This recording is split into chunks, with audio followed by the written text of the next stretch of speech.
시편 23편 묵상, 무너진 삶에 찾아온 7가지 회복의 증거. 안녕하세요. 지혜의 숲에서 여러분의 마음을 비추는 등불이 되고 싶은 이야기꾼입니다. 오늘의 이야기가 당신의 마음에 깊은 울림을 준다면 구독과 좋아요를 통해 이 은혜의 여정을 더 많은 분들과 함께 나누어 주시길 바랍니다. 당신의 작은 손길이 누군가에게는 절실한 위로의 빛이 될 수 있습니다. 이 시간을 통해 당신의 지친 영혼에 하나님의 깊은 평안이 깃들기를 진심으로 기도합니다. 누구에게도 마음을 터놓고 싶지 않은 날이 있습니다. 아무리 간절히 기도해도 침묵만이 돌아오는 것 같고, 이로를 건네는 사람들의 말은 오히려 날카로운 가시처럼 심장을 찌릅니다. 감당할 수 없는 삶의 무게가 온전히 나 혼자만의 탓인 것만 같아 깊은 무력감과 자책감에 빠져들 때 우리의 영혼은 마치 텅 비어버린 껍데기처럼 느껴지곤 합니다. 저에게도 그런 시간이 있었습니다. 사흘 밤낮을 뜬 눈으로 지새우던 어느 새벽, 저는 그저 말없이 성경책을 펼쳤습니다. 아무것도 기대할 수 없었고 무언가를 구할 힘조차 남아있지 않았습니다. 그때 마음 한구석에서 희미하게 기억나는 한 구절이 떠올랐습니다. 시편 23편. 너무나 익숙해서 오히려 그 깊이를 잊고 지냈던 말씀이었습니다. 하지만 그날 새벽, 그 말씀은 전혀 다른 무게와 온도로 제게 다가왔습니다. 여호와는 나의 목자시니 내게 부족함이 없으리로다. 이 첫 구절은 삶의 기반이 송두리째 흔들릴 때 비로소 깨닫게 되는 가장 본질적인 진리를 선포하고 있었습니다. 하나님이 나의 목자라면 내가 무엇을 더 붙잡으려고 그토록 발버둥 쳤던 걸까? 그 문장을 눈으로 읽고 마음으로 따라 읽고 다시 눈을 감고 조용히 읊조렸습니다. 그렇게 30분쯤 흘렀을까요? 이상하게도 꽁꽁 얼어붙었던 마음 한가운데에서 부드럽고 따스한 감각이 서서히 스며들기 시작했습니다. 특별한 기적이 일어난 것도 외부의 상황이 바뀐 것도 아니었습니다. 하지만 제 안에서 아르르 무너져 내렸던 구조가 아주 조금씩, 그러나 단단하게 다시 세워지고 있음을 느낄 수 있었습니다. 첫 번째 회복의 증거는 바로 3절 말씀 속에 있었습니다. 내 영혼을 소생시키시고 자기 이름을 위하여 의의 길로 인도하시는도다. 진정한 회복은 상황의 변화가 아니라 영혼의 회복으로부터 시작된다는 이 말씀이 제 가슴에 깊이 박혔습니다. 소생시키시고라는 이 단어는 히브리어 원어로 다시 돌아오게 하시며 다시 숨쉬게 하신다는 깊은 뜻을 품고 있었습니다. 이는 완전히 쓰러져 숨이 멎은 것 같은 사람에게 하나님께서 친히 생명의 숨결을 불어넣어 주시는 행위였습니다. 지금 당장 내가 할 수 있는 일은 아무것도 없어 보일지라도 하나님은 여전히 일하고 계셨습니다. 그리고 그 일의 시작은 바로 내 영혼의 가장 깊숙한 곳에서부터 이루어지고 있었습니다. 이것은 인간의 노력이나 긍정적인 생각만으로는 결코 흉내낼 수 없는 근본적인 회복이었습니다. 그날 하루는 여느 때와 다름없이 흘러갔지만 제 마음의 태도는 완전히 달라졌습니다.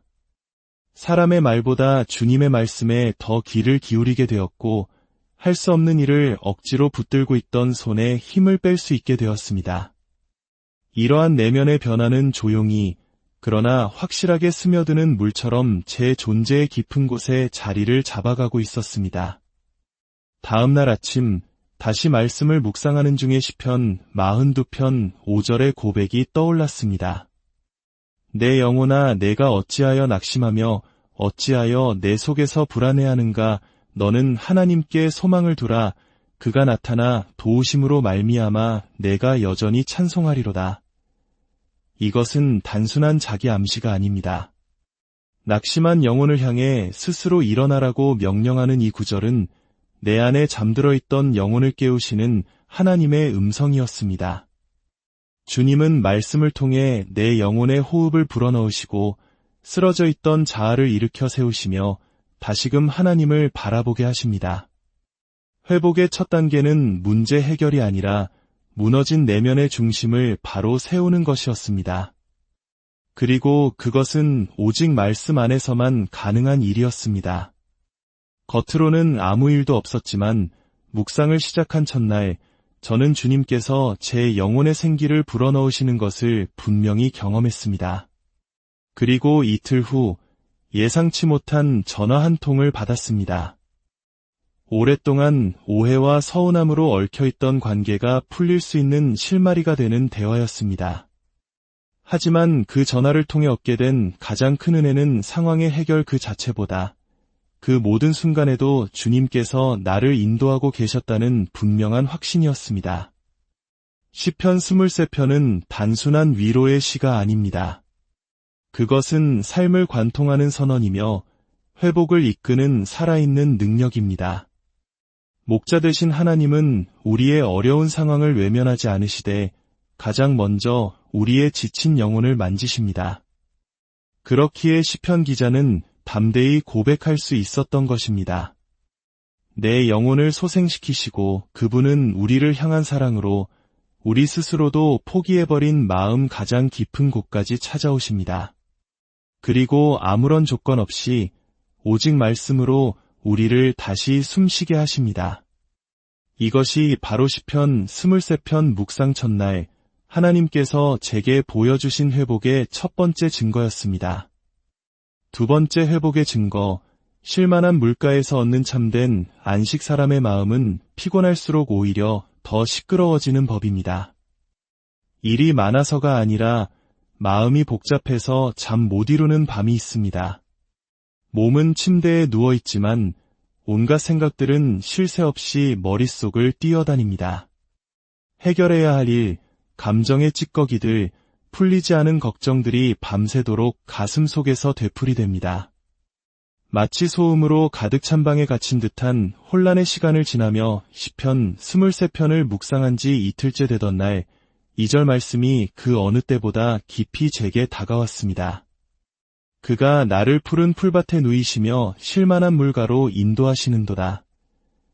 이 짧은 구절은 말할 수 없이 지쳐있던 제게 하나님이 어떤 분이신지를 다시금 보여주는 한 폭의 선명한 그림이었습니다. 세상은 우리에게 끊임없이 더 빨리, 더 열심히, 더 많이를 외칩니다. 우리 스스로도 그렇게 채찍질하며 살아갑니다. 그러나 하나님은 그런 우리를 가장 먼저 누이시는 분이십니다. 그분이 이끄시는 쉼은 내가 억지로 만들어낸 짧은 틈이 아니라 하나님께서 친히 준비하신 은혜의 자리에 온전히 눕게 하심으로 시작됩니다. 이 구절에서 특히 인상 깊었던 점은 쉴 만한이라는 표현입니다. 이것은 그저 조용한 장소를 의미하는 것이 아닙니다. 진정한 쉼이 가능한 상태, 곧 우리의 영혼이 모든 소음과 분주함으로부터 벗어나 하나님 앞에서 온전히 안식할 수 있는 자리를 뜻합니다. 그리고 시인은 그곳으로 하나님이 직접 인도하신다고 고백합니다. 이 쉼은 내가 선택하고 만들어내는 것이 아니라 하나님의 인도하심에 순종하며 따라갈 때 비로소 도달할 수 있는 은혜의 장소라는 의미입니다. 가만히 눈을 감고 그 장면을 떠올렸습니다.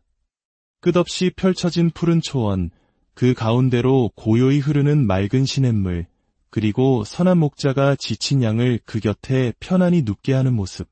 그것은 단순한 자연 풍경이 아니라 하나님의 세밀한 사랑이 빚어낸 치유의 현장이었습니다. 하나님은 우리가 지쳐 쓰러질 때까지 기다리시는 분이 아닙니다.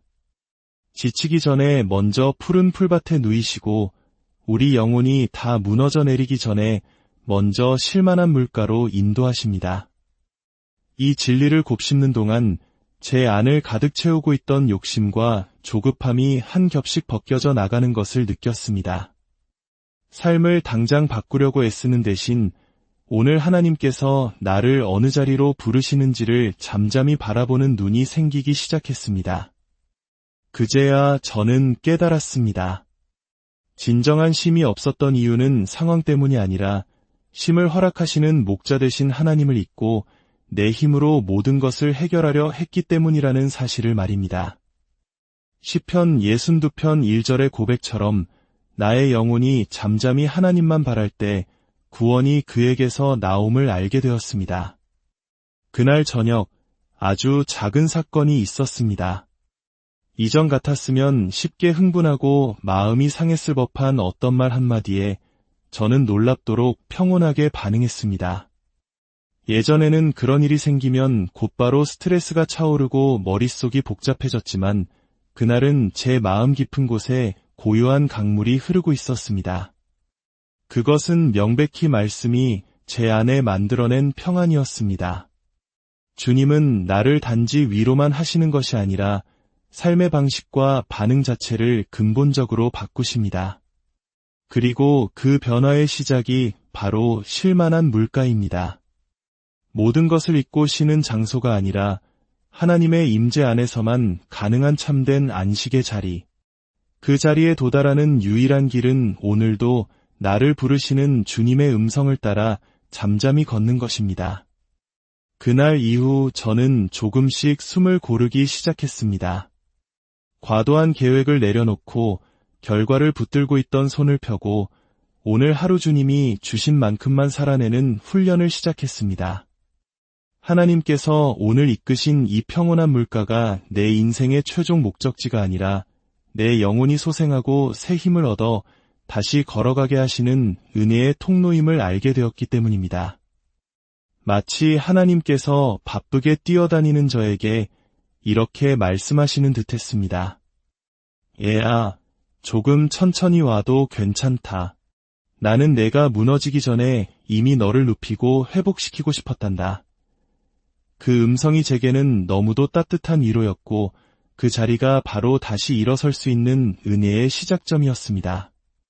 이것이 시편 23편을 묵상한 두 번째 날 하나님께서 제게 보여주신 회복의 증거였습니다.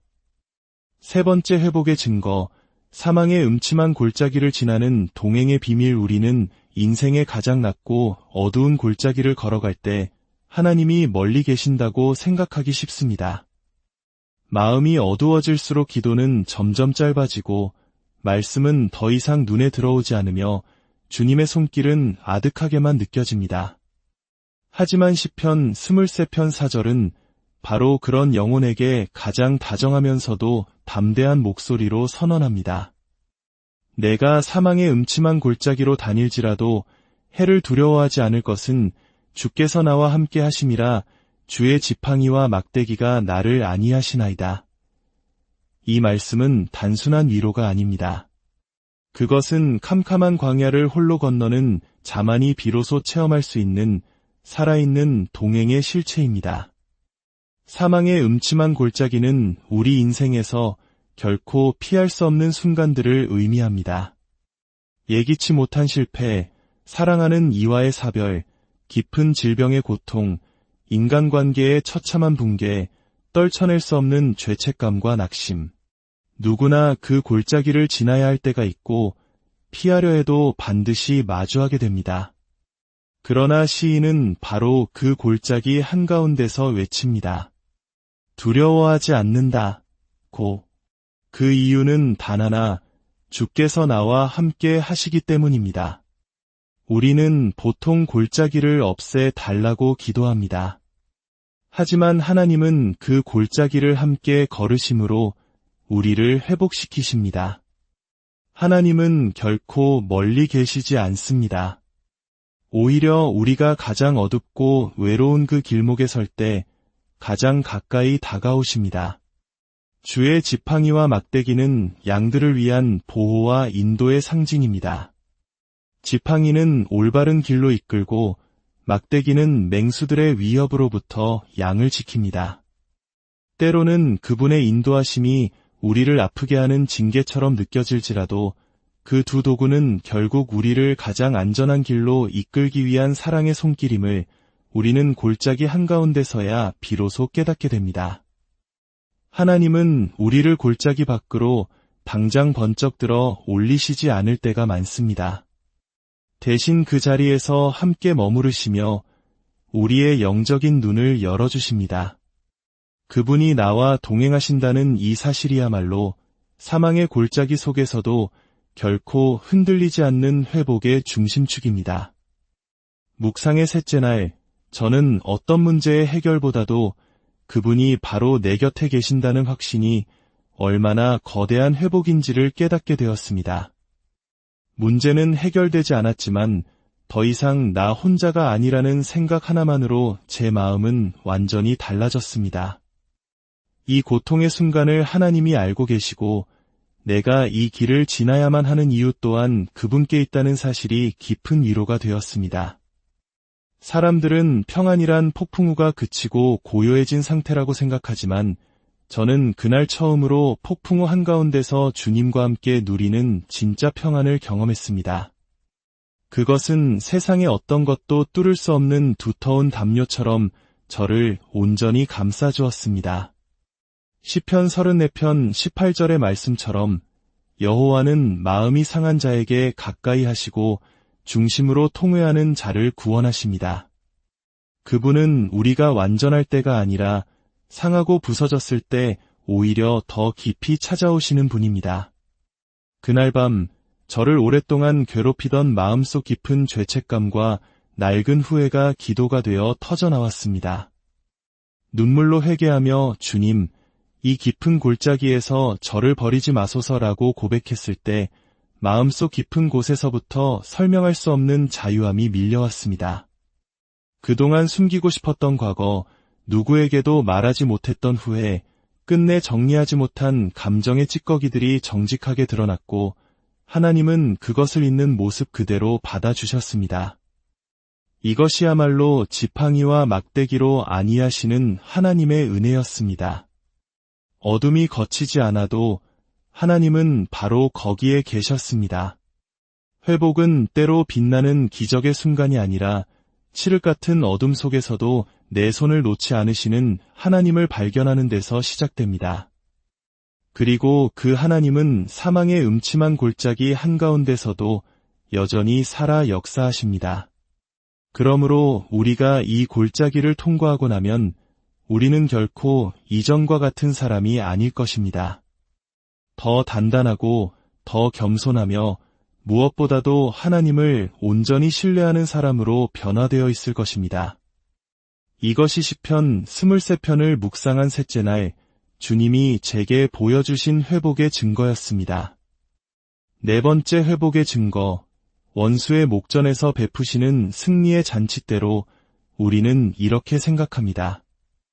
이만큼 견뎠으면, 이만큼 아팠으면 이제는 하나님께서 상을 주실 때도 되지 않았을까?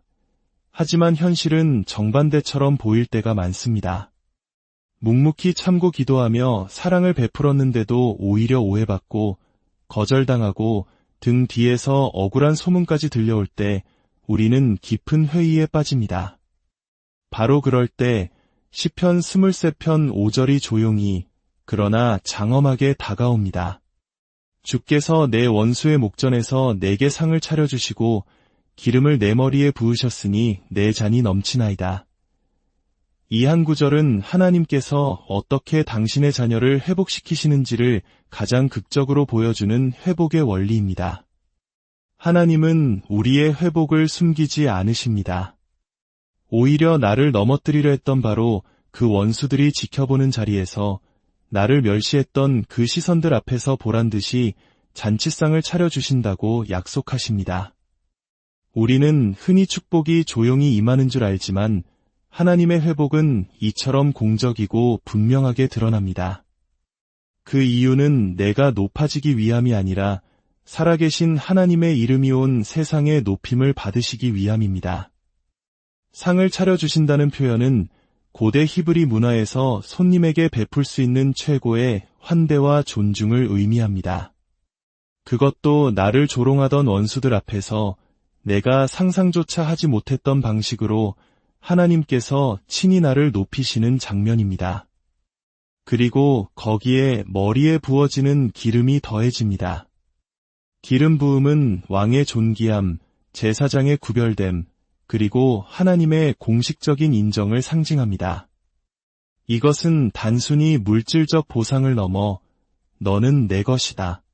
내가 너를 인정한다고 선포하시는 가장 위대한 회복의 선언입니다. 묵상의 넷째 날, 저는 오랫동안 저를 아프게 했던 한 관계를 떠올렸습니다.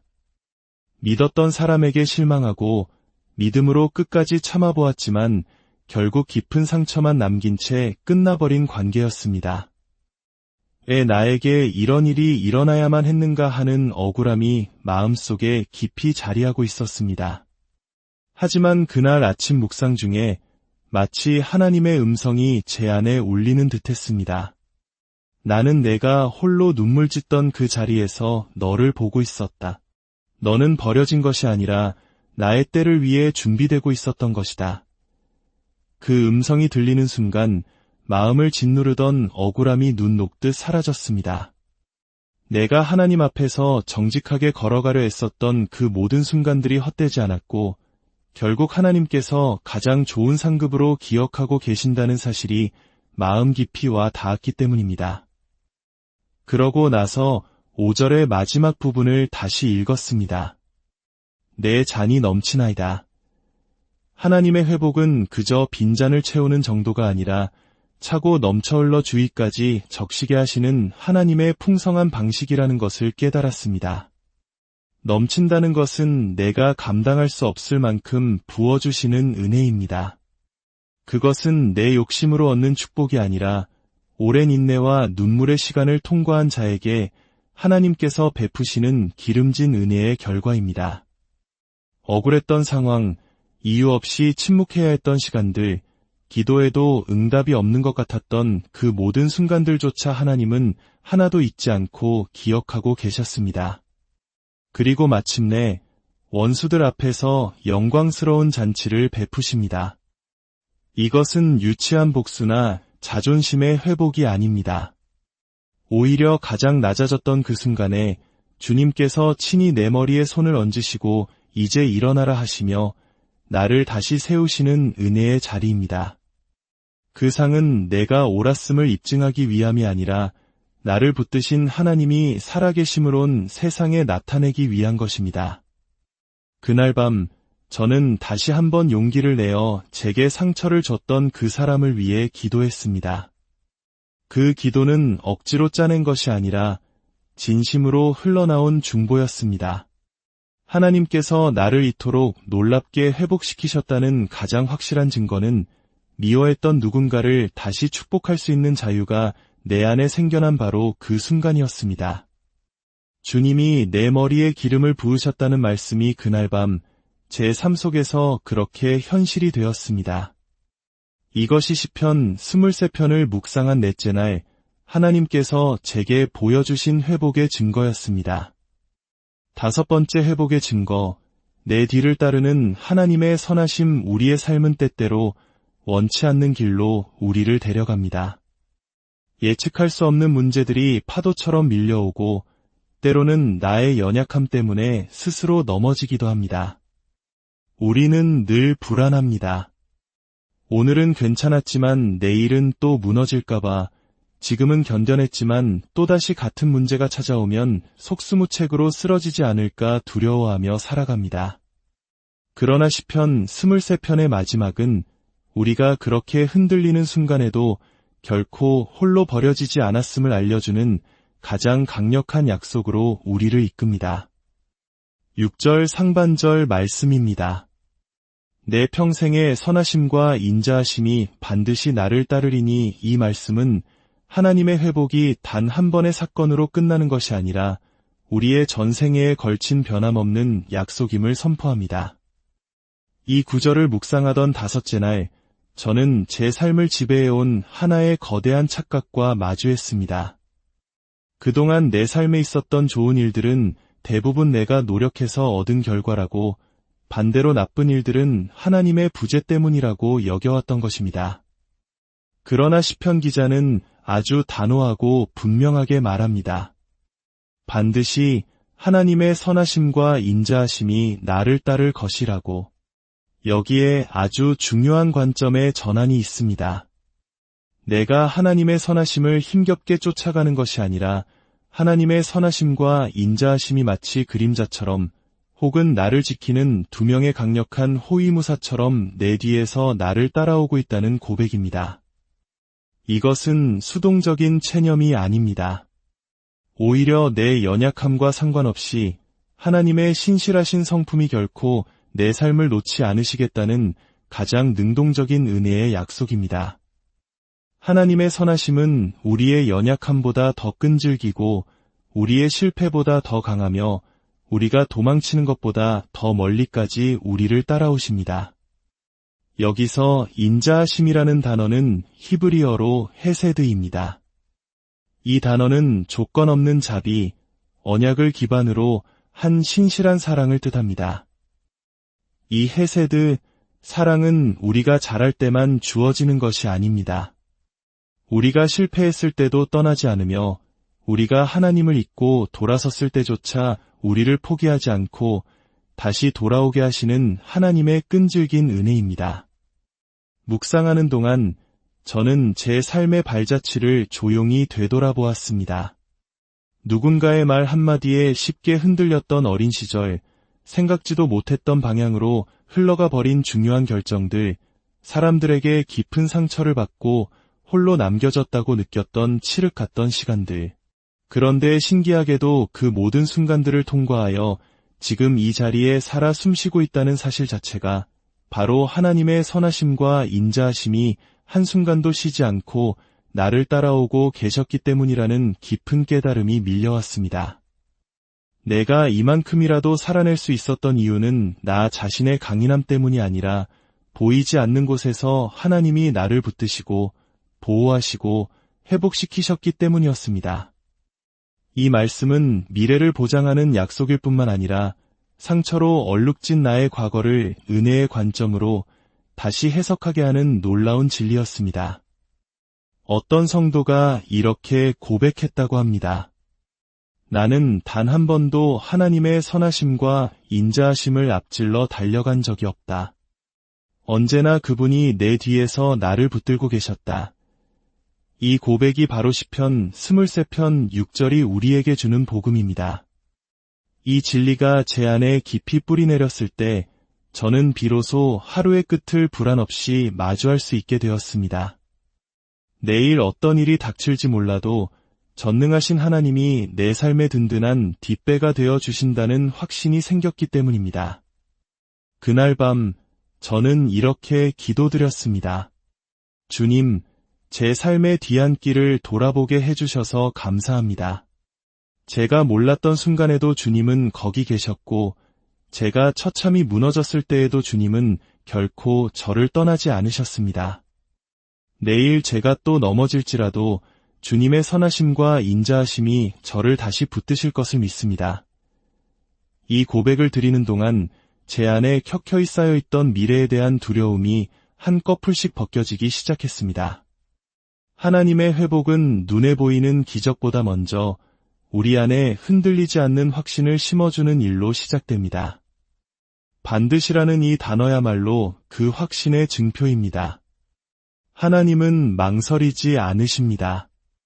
그분의 사랑에는 조건이 없고 그분의 은혜는 계산되지 않으며 그분의 선하심과 인자하심은 바로 지금 이 순간에도 당신의 뒤를 끈질기게 따라오고 계십니다. 이것이 시편 23편을 묵상한 다섯째 날 하나님께서 제게 보여주신 회복의 증거였습니다. 여섯 번째, 그리고 마지막 회복의 증거, 영원한 집에 거하는 삶 내가 여호와의 집에 영원히 살리로다. 시편 23편의 마지막 구절이자 시인의 모든 고백이 도달하는 최종 목적지입니다. 이 말씀을 묵상하던 여섯째 날, 저는 진정한 회복의 완성이 무엇인지 깊이 깨닫게 되었습니다. 우리의 인생은 결국 어딘가를 향해 걸어가는 여정입니다. 이 땅에서 우리는 많은 것을 얻고 또 많은 것을 잃으며 수많은 만남과 헤어짐을 반복합니다. 그런데 다윗은 이 기나긴 여정의 끝을 하나님과의 영원한 동거로 고백합니다. 이것은 단순히 죽음 이후의 천국만을 의미하는 것이 아닙니다. 바로 지금 이 땅을 살아가는 오늘부터 하나님의 임재 안에 뿌리내리고 살아가는 삶 그 자체를 의미합니다. 시편 23편 전체는 목자이신 하나님께서 우리 삶의 전 과정을 어떻게 인도하시고 보호하시며 회복시키시는지를 노래합니다. 그리고 그 모든 여정의 결론이 바로 여호와의 집입니다. 여호와의 집은 특정 건물을 의미하는 것이 아니라 하나님의 임재가 충만하게 머무는 자리, 즉 하나님과의 깊고 친밀한 관계 그 자체를 말합니다. 다윗은 평생 수많은 전쟁을 치르고 뼈아픈 실패를 겪었지만 그의 인생 시편 마지막을 이렇게 마무리합니다. 나는 영원히 하나님의 집에 살 것이다. 이 고백에는 더 이상 세상 풍파에 떠밀려가지 않겠다는 견고한 신앙, 잠시 머무는 평안이 아닌 영원한 안식처에 대한 확신이 담겨 있습니다. 그리고 이 확신이야말로 오늘을 살아가는 우리에게 실질적인 회복의 열쇠가 됩니다. 영원히 거한다는 말은 하나님과 나의 관계가 나의 어떠함이나 상황에 따라 변하는 조건적인 관계가 아니라는 뜻입니다. 그분이 나의 목자이시라면 나는 더 이상 길 잃은 양이 아닙니다. 사망의 골짜기를 지나고 원수의 목전에서 상을 받을지라도 결국 내 발이 멈추고 영원히 머물 곳은 하나님의 따뜻한 품이라는 사실. 이것은 우리가 아무리 흔들려도 끝내 돌아갈 본향이 있다는 가장 큰 위로입니다. 진정한 회복에 있어 상황의 해결보다 더 중요한 것은 바로 이 소속감입니다. 내가 누구에게 속해 있는지, 삶이 무너졌을 때 돌아갈 곳이 있는지에 대한 대답이 바로 나는 여호와의 집에 영원히 거합니다. 라는 고백입니다. 이 구절을 깊이 묵상하며 저는 제 신앙의 뿌리를 돌아보게 되었습니다. 그동안 저는 신앙을 문제를 해결해주는 도구처럼 여길 때가 많았습니다. 기도하면 응답받고 예배드리면 복을 받는 계산적인 신앙 말입니다. 그러나 다윗은 그런 경계를 훌쩍 뛰어넘어 하나님 자체를 삶의 목적이자 영원한 것처로 삼습니다. 이는 더 이상 무언가를 얻기 위한 믿음이 아니라 그저 그분 안에 머무는 믿음, 그분의 임재에 깊이 뿌리내리는 신앙입니다. 이것이야말로 모든 회복의 최종 목적지입니다. 시편 27편 4절에서 다윗은 다시 이렇게 고백합니다. 내가 여호와께 바라는 한 가지 일 그것을 구하리니 곧 내가 내 평생에 여호와의 집에 살면서 여호와의 아름다움을 바라보며 그의 성전에서 사모하는 그것이라. 여호와의 집에 산다는 고백은 삶의 모든 순간 속에서 하나님과 동행하며 그분의 얼굴을 구하겠다는 간절한 갈망입니다. 이런 신앙이 우리 안에 자리 잡으면 외부의 어떤 풍랑도 우리를 더 이상 뿌리째 흔들지 못합니다. 왜냐하면 우리 내면 가장 깊은 곳에 세상이 빼앗을 수 없는 하나님의 집이 이미 견고하게 세워졌기 때문입니다. 묵상의 마지막 날, 저는 한 가지 결심을 했습니다. 하나님께서 마련하신 그 영원한 집을 바로 지금 내 마음 안에 세우자는 결심이었습니다. 날마다 작은 기도와 찬양으로 그분의 임재를 환영하고 모든 상황 속에서 하나님이 나와 함께 계신다는 사실을 기억하기로 했습니다. 그 순간부터 저는 더 이상 외롭거나 막막하지 않았습니다. 이미 내 안에 하나님과 함께 거하는 영원한 집이 생겼기 때문입니다. 하나님의 회복은 일시적인 기적이 아닙니다. 그것은 하나님의 임재 안에서 살아가는 삶, 다시 말해 여호와의 집에 거하는 것으로 완성됩니다. 회복은 끝내 하나님과 함께 머무는 자리에서 완성됩니다. 그분의 품 안에서 다시 자유롭게 숨을 쉬고 뜨거운 눈물을 흘리고 마음 깊은 곳에서부터 감사가 터져나오는 바로 그 순간이 진짜 회복입니다. 그리고 우리의 선한 목자이신 하나님은 결코 우리를 그 집 바깥에 홀로 내버려 두지 않으십니다. 사랑하는 여러분, 지금 삶의 어떤 골짜기를 지나고 계십니까? 혹시 텅 빈 영혼의 공허함에 신음하고 있지는 않으십니까? 오늘 나눈 시편 23편의 말씀이 바로 당신을 향한 하나님의 약속임을 믿으시길 바랍니다. 주님, 이 시간 간절히 기도합니다. 삶의 무게에 눌려 지쳐 쓰러진 모든 영혼들을 기억하여 주옵소서. 주님이 우리의 선한 목자 되심을 다시 한번 고백합니다. 우리의 영혼을 소생시켜 주시고 실만한 물가로 인도하여 주시며 사망의 음침한 골짜기를 지날 때에 지팡이와 막대기로 함께하여 주옵소서. 마침내 우리 평생에 주의 선하심과 인자하심이 따를 것을 믿으며 영원한 주의 집에 거하는 참된 회복의 은혜를 모든 듣는 이들에게 허락하여 주옵소서. 오늘 이야기는 여기까지입니다. 당신의 삶에 하나님의 시편 23편 묵상, 무너진 삶에 찾아온 7가지 회복의 증거. 안녕하세요. 지혜의 숲에서 여러분의 마음을 비추는 등불이 되고 싶은 이야기꾼입니다.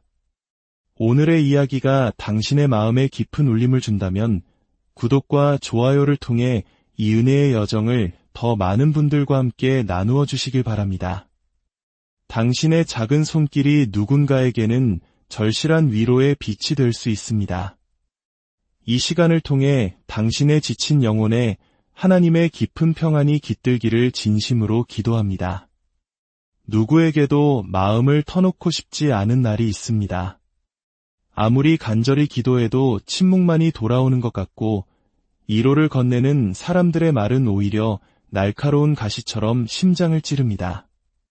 감당할 수 없는 삶의 무게가 온전히 나 혼자만의 탓인 것만 같아 깊은 무력감과 자책감에 빠져들 때 우리의 영혼은 마치 텅 비어버린 껍데기처럼 느껴지곤 합니다. 저에게도 그런 시간이 있었습니다. 사흘 밤낮을 뜬 눈으로 지새우던 어느 새벽, 저는 그저 말없이 성경책을 펼쳤습니다. 아무것도 기대할 수 없었고 무언가를 구할 힘조차 남아있지 않았습니다. 그때 마음 한구석에서 희미하게 기억나는 한 구절이 떠올랐습니다. 시편 23편. 너무나 익숙해서 오히려 그 깊이를 잊고 지냈던 말씀이었습니다. 하지만 그날 새벽, 그 말씀은 전혀 다른 무게와 온도로 제게 다가왔습니다. 여호와는 나의 목자시니 내게 부족함이 없으리로다. 이 첫 구절은 삶의 기반이 송두리째 흔들릴 때 비로소 깨닫게 되는 가장 본질적인 진리를 선포하고 있었습니다. 하나님이 나의 목자라면 내가 무엇을 더 붙잡으려고 그토록 발버둥 쳤던 걸까? 그 문장을 눈으로 읽고 마음으로 따라 읽고 다시 눈을 감고 조용히 읊조렸습니다. 그렇게 30분쯤 흘렀을까요? 이상하게도 꽁꽁 얼어붙었던 마음 한가운데에서 부드럽고 따스한 감각이 서서히 스며들기 시작했습니다. 특별한 기적이 일어난 것도 외부의 상황이 바뀐 것도 아니었습니다. 하지만 제 안에서 아르르 무너져 내렸던 구조가 아주 조금씩, 그러나 단단하게 다시 세워지고 있음을 느낄 수 있었습니다. 첫 번째 회복의 증거는 바로 3절 말씀 속에 있었습니다. 내 영혼을 소생시키시고 자기 이름을 위하여 위의 길로 인도하시는도다. 진정한 회복은 상황의 변화가 아니라 영혼의 회복으로부터 시작된다는 이 말씀이 제 가슴에 깊이 박혔습니다. 소생시키시고라는 이 단어는 히브리어 원어로 다시 돌아오게 하시며 다시 숨쉬게 하신다는 깊은 뜻을 품고 있었습니다. 이는 완전히 쓰러져 숨이 멎은 것 같은 사람에게 하나님께서 친히 생명의 숨결을 불어넣어 주시는 행위였습니다. 지금 당장 내가 할 수 있는 일은 아무것도 없어 보일지라도 하나님은 여전히 일하고 계셨습니다. 그리고 그 일의 시작은 바로 내 영혼의 가장 깊숙한 곳에서부터 이루어지고 있었습니다. 이것은 인간의 노력이나 긍정적인 생각만으로는 결코 흉내낼 수 없는 근본적인 회복이었습니다. 그날 하루는 여느 때와 다름없이 흘러갔지만 제 마음의 태도는 완전히 달라졌습니다. 사람의 말보다 주님의 말씀에 더 귀를 기울이게 되었고 할 수 없는 일을 억지로 붙들고 있던 손에 힘을 뺄 수 있게 되었습니다. 이러한 내면의 변화는 조용히 그러나 확실하게 스며드는 물처럼 제 존재의 깊은 곳에 자리를 잡아가고 있었습니다. 다음 날 아침 다시 말씀을 묵상하는 중에 시편 42편 5절의 고백이 떠올랐습니다.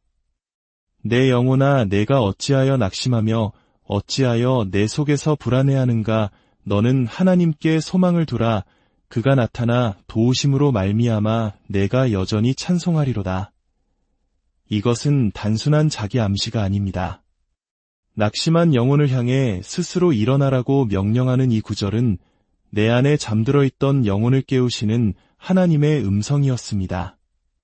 주님은 말씀을 통해 내 영혼의 호흡을 불어넣으시고 쓰러져 있던 자아를 일으켜 세우시며 다시금 하나님을 바라보게 하십니다. 회복의 첫 단계는 문제 해결이 아니라 무너진 내면의 중심을 바로 세우는 것이었습니다. 그리고 그것은 오직 말씀 안에서만 가능한 일이었습니다. 겉으로는 아무 일도 없었지만 묵상을 시작한 첫날 저는 주님께서 제 영혼의 생기를 불어넣으시는 것을 분명히 경험했습니다. 그리고 이틀 후 예상치 못한 전화 한 통을 받았습니다. 오랫동안 오해와 서운함으로 얽혀있던 관계가 풀릴 수 있는 실마리가 되는 대화였습니다. 하지만 그 전화를 통해 얻게 된 가장 큰 은혜는 상황의 해결 그 자체보다 그 모든 순간에도 주님께서 나를 인도하고 계셨다는 분명한 확신이었습니다. 시편 23편은 단순한 위로의 시가 아닙니다. 그것은 삶을 관통하는 선언이며 회복을 이끄는 살아있는 능력입니다. 목자 되신 하나님은 우리의 어려운 상황을 외면하지 않으시되 가장 먼저 우리의 지친 영혼을 만지십니다. 그렇기에 시편 기자는 담대히 고백할 수 있었던 것입니다.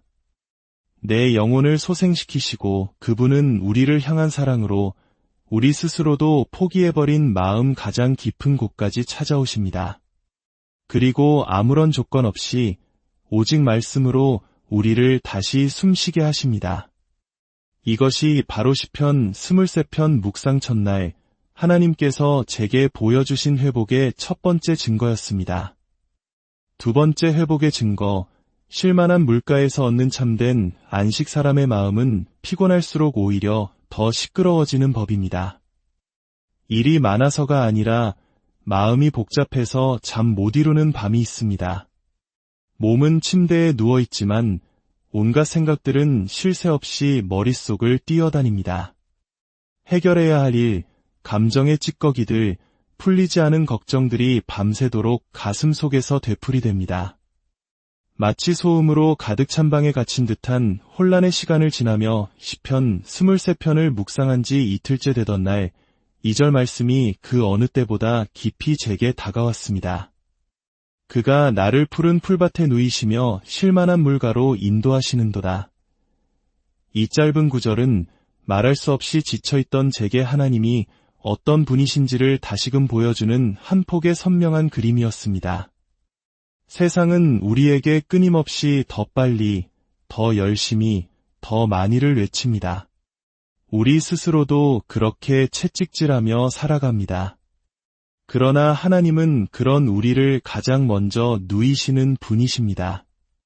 그분이 이끄시는 쉼은 내가 억지로 만들어낸 짧은 틈이 아니라 하나님께서 친히 준비하신 은혜의 자리에 온전히 눕게 하심으로 시작됩니다.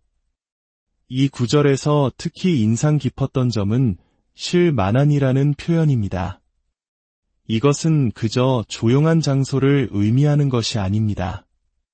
진정한 쉼이 가능한 상태, 곧 우리의 영혼이 모든 소음과 분주함으로부터 벗어나 하나님 앞에서 온전히 안식할 수 있는 자리를 뜻합니다. 그리고 시인은 그곳으로 하나님이 직접 인도하신다고 고백합니다. 이 쉼은 내가 선택하고 만들어내는 것이 아니라 하나님의 인도하심에 순종하며 따라갈 때 비로소 도달할 수 있는 은혜의 장소라는 의미입니다. 가만히 눈을 감고 그 장면을 떠올렸습니다. 끝없이 펼쳐진 푸른 초원, 그 가운데로 고요히 흐르는 맑은 시냇물, 그리고 선한 목자가 지친 양을 그 곁에 편안히 눕게 하는 모습. 그것은 단순한 자연 풍경이 아니라 하나님의 세밀한 사랑이 빚어낸 치유의 현장이었습니다. 하나님은 우리가 지쳐 쓰러질 때까지 기다리시는 분이 아닙니다. 지치기 전에 먼저 푸른 풀밭에 누이시고 우리 영혼이 다 무너져 내리기 전에 먼저 쉴만한 물가로 인도하십니다. 이 진리를 곱씹는 동안 제 안을 가득 채우고 있던 욕심과 조급함이 한 겹씩 벗겨져 나가는 것을 느꼈습니다. 삶을 당장 바꾸려고 애쓰는 대신 오늘 하나님께서 나를 어느 자리로 부르시는지를 잠잠히 바라보는 눈이 생기기 시작했습니다. 그제야 저는 깨달았습니다. 진정한 쉼이 없었던 이유는 상황 때문이 아니라 쉼을 허락하시는 목자 되신 하나님을 잊고 내 힘으로 모든 것을 해결하려 했기 때문이라는 사실을 말입니다. 시편 62편 1절의 고백처럼 나의 영혼이 잠잠히 하나님만 바랄 때 구원이 그에게서 나옴을 알게 되었습니다. 그날 저녁 아주 작은 사건이 있었습니다. 이전 같았으면 쉽게 흥분하고 마음이 상했을 법한 어떤 말 한마디에 저는 놀랍도록 평온하게 반응했습니다. 예전에는 그런 일이 생기면 곧바로 스트레스가 차오르고 머릿속이 복잡해졌지만 그날은 제 마음 깊은 곳에 고요한 강물이 흐르고 있었습니다. 그것은 명백히 말씀이 제 안에 만들어낸 평안이었습니다. 주님은 나를 단지 위로만 하시는 것이 아니라 삶의 방식과 반응 자체를 근본적으로 바꾸십니다. 그리고 그 변화의 시작이 바로 쉴만한 물가입니다. 모든 것을 잊고 쉬는 장소가 아니라 하나님의 임재 안에서만 가능한 참된 안식의 자리. 그 자리에 도달하는 유일한 길은 오늘도 나를 부르시는 주님의 음성을 따라 잠잠히 걷는 것입니다. 그날 이후 저는 조금씩 숨을 고르기 시작했습니다. 과도한 계획을 내려놓고 결과를 붙들고 있던 손을 펴고 오늘 하루 주님이 주신 만큼만 살아내는 훈련을 시작했습니다. 하나님께서 오늘 이끄신 이 평온한 물가가 내 인생의 최종 목적지가 아니라 내 영혼이 소생하고 새 힘을 얻어 다시 걸어가게 하시는 은혜의 통로임을 알게 되었기 때문입니다. 마치 하나님께서 바쁘게 뛰어다니는 저에게 이렇게 말씀하시는 듯했습니다. 얘야, 조금 천천히 와도 괜찮다. 나는 내가 무너지기 전에 이미 너를 눕히고 회복시키고 싶었단다. 그 음성이 제게는 너무도 따뜻한 위로였고 그 자리가 바로 다시 일어설 수 있는 은혜의 시작점이었습니다. 이것이 시편 23편을 묵상한 두 번째 날 하나님께서 제게 보여주신 회복의 증거였습니다. 세 번째 회복의 증거, 사망의 음침한 골짜기를 지나는 동행의 비밀. 우리는 인생의 가장 낮고 어두운 골짜기를 걸어갈 때 하나님이 멀리 계신다고 생각하기 쉽습니다. 마음이 어두워질수록 기도는 점점 짧아지고 말씀은 더 이상 눈에 들어오지 않으며 주님의 손길은 아득하게만 느껴집니다. 하지만 시편 23편 4절은 바로 그런 영혼에게 가장 다정하면서도 담대한 목소리로 선언합니다. 내가 사망의 음침한 골짜기로 다닐지라도 해를 두려워하지 않을 것은 주께서 나와 함께 하심이라. 주의 지팡이와 막대기가 나를 안위하시나이다. 이 말씀은 단순한 위로가 아닙니다. 그것은 캄캄한 광야를 홀로 건너는 자만이 비로소 체험할 수 있는 살아있는 동행의 실체입니다. 사망의 음침한 골짜기는 우리 인생에서 결코 피할 수 없는 순간들을 의미합니다. 예기치 못한 실패, 사랑하는 이와의 사별, 깊은 질병의 고통, 인간관계의 처참한 붕괴, 떨쳐낼 수 없는 죄책감과 낙심. 누구나 그 골짜기를 지나야 할 때가 있고 피하려 해도 반드시 마주하게 됩니다. 그러나 시인은 바로 그 골짜기 한가운데서 외칩니다. 두려워하지 않는다. 고. 그 이유는 단 하나, 주께서 나와 함께 하시기 때문입니다. 우리는 보통 골짜기를 없애 달라고 기도합니다. 하지만 하나님은 그 골짜기를 함께 걸으심으로 우리를 회복시키십니다. 하나님은 결코 멀리 계시지 않습니다. 오히려 우리가 가장 어둡고 외로운 그 길목에 설 때 가장 가까이 다가오십니다. 주의 지팡이와 막대기는 양들을 위한 보호와 인도의 상징입니다. 지팡이는 올바른 길로 이끌고 막대기는 맹수들의 위협으로부터 양을 지킵니다.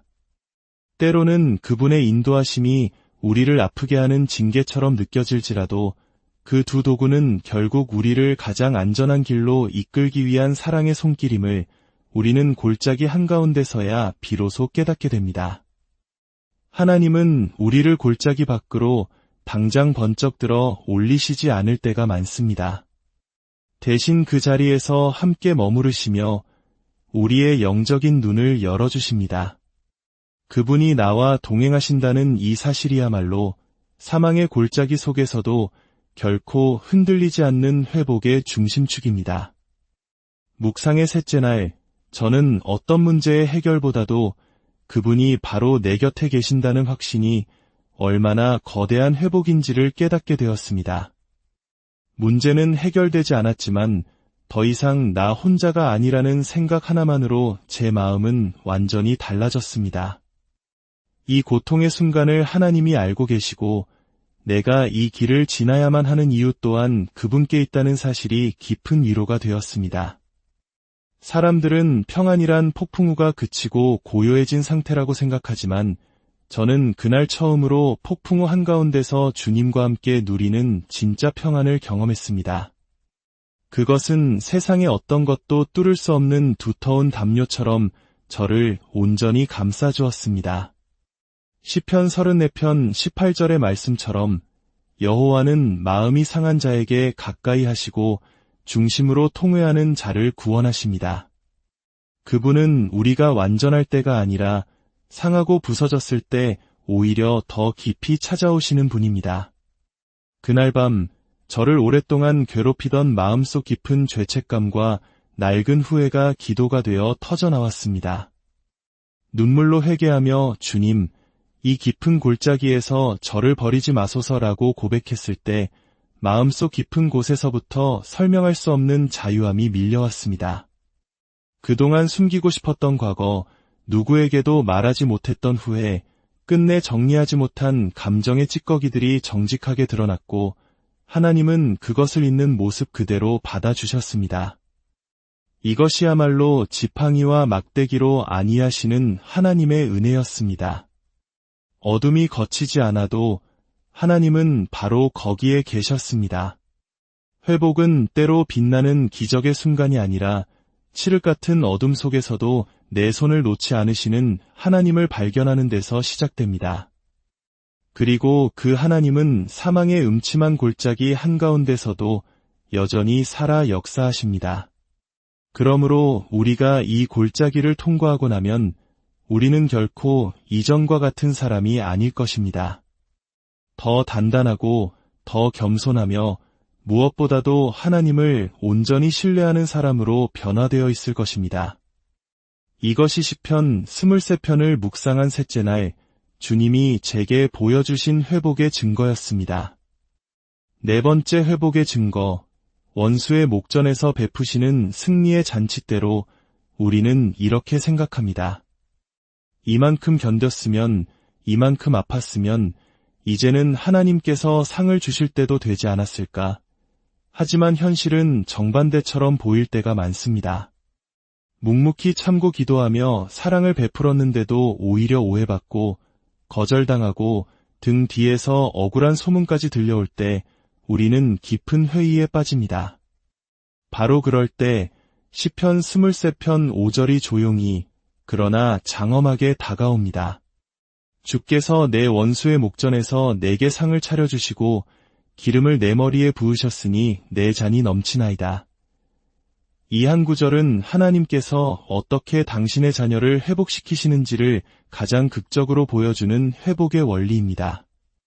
하나님은 우리의 회복을 숨기지 않으십니다.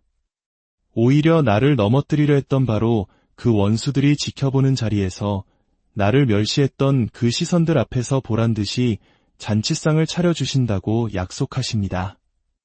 우리는 흔히 축복이 조용히 임하는 줄 알지만 하나님의 회복은 이처럼 공적이고 분명하게 드러납니다. 그 이유는 내가 높아지기 위함이 아니라 살아계신 하나님의 이름이 온 세상의 높임을 받으시기 위함입니다. 상을 차려주신다는 표현은 고대 히브리 문화에서 손님에게 베풀 수 있는 최고의 환대와 존중을 의미합니다. 그것도 나를 조롱하던 원수들 앞에서 내가 상상조차 하지 못했던 방식으로 하나님께서 친히 나를 높이시는 장면입니다. 그리고 거기에 머리에 부어지는 기름이 더해집니다. 기름 부음은 왕의 존귀함, 제사장의 구별됨, 그리고 하나님의 공식적인 인정을 상징합니다. 이것은 단순히 물질적 보상을 넘어 너는 내 것이다, 내가 너를 인정한다고 선포하시는 가장 위대한 회복의 선언입니다.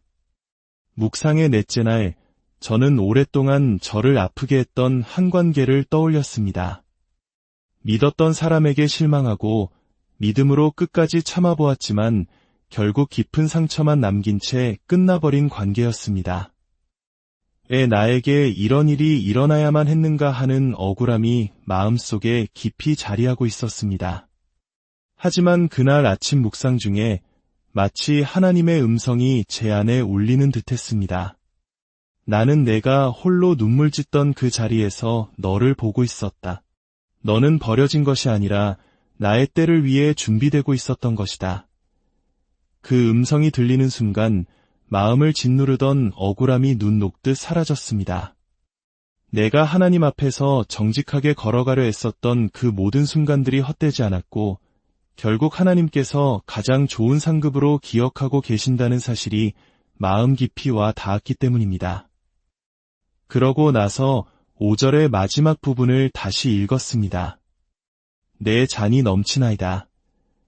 하나님의 회복은 그저 빈잔을 채우는 정도가 아니라 차고 넘쳐 흘러 주위까지 적시게 하시는 하나님의 풍성한 방식이라는 것을 깨달았습니다. 넘친다는 것은 내가 감당할 수 없을 만큼 부어주시는 은혜입니다. 그것은 내 욕심으로 얻는 축복이 아니라 오랜 인내와 눈물의 시간을 통과한 자에게 하나님께서 베푸시는 기름진 은혜의 결과입니다. 억울했던 상황, 이유 없이 침묵해야 했던 시간들, 기도해도 응답이 없는 것 같았던 그 모든 순간들조차 하나님은 하나도 잊지 않고 기억하고 계셨습니다. 그리고 마침내 원수들 앞에서 영광스러운 잔치를 베푸십니다. 이것은 유치한 복수나 자존심의 회복이 아닙니다. 오히려 가장 낮아졌던 그 순간에 주님께서 친히 내 머리에 손을 얹으시고 이제 일어나라 하시며 나를 다시 세우시는 은혜의 자리입니다. 그 상은 내가 옳았음을 입증하기 위함이 아니라 나를 붙드신 하나님이 살아계심으론 세상에 나타내기 위한 것입니다.